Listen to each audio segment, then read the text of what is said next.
travel plans on track. Chicago's Loop has always served as the central meeting point for the CTA's train lines. Whether you take an elevated or subway train into the Loop, you have direct access to Chicago's central business district, as well as transfer points allowing you to travel from line to line with ease. Now, however, the CTA is exploring another option, service that would allow customers to start and end their trips without traveling through the Loop. The proposed service would improve connections between all of the CTA's rail lines, as well as Metra's commuter rail lines, to better accommodate the growth of businesses and residential areas outside of the Loop. The Circle Line is slowly taking form, thanks to a lot of community input and extensive research conducted by the CTA. We're finding, based on our studies that we've done and visits we've made to other cities that do have a Circle Line concept, that it really is something that works very, very well to move people around, as well as just to build a very robust system that makes it very easy for people to get from point A to point B, and maybe even with a stop at C along the way.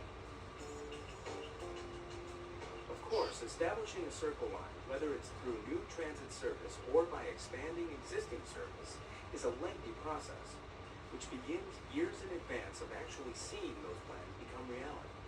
The CTA is currently in the alternatives analysis process for the Circle Line project, which is just one of several steps necessary for securing funding from the Federal Transit Administration's highly competitive New Starts grant program.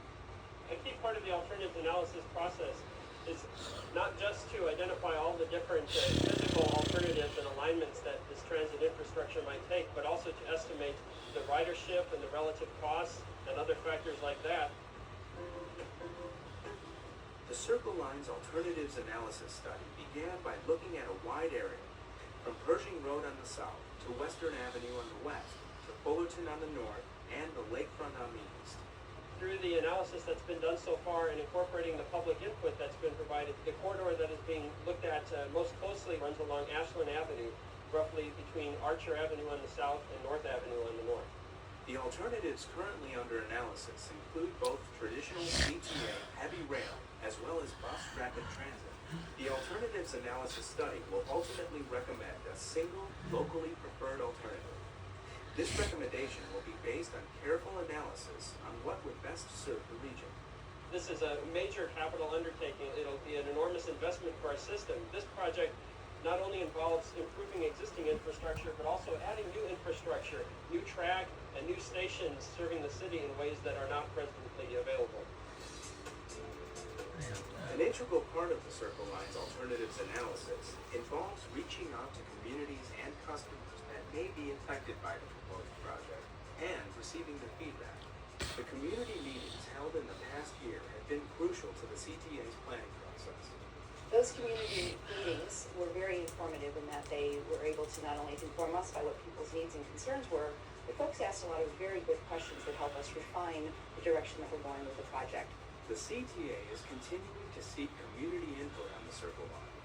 Those interested in providing feedback can email comments through the Circle Line webpage on the CTA website at www.transitchicago.com or call 312-681-2708. Community input is a key part of helping the CTA plan for the future. Throughout the process, we encourage people to remain in touch with us, whether they go to our webpage to see what's going on, come to our community meetings, or even just send us their comments or questions.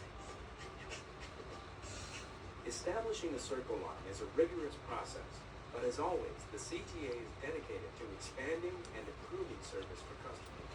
The Circle Line is just another way to make that happen. The CTA will continue to obtain public input before recommending a preferred alternative and beginning detailed environmental studies and design work in the years ahead.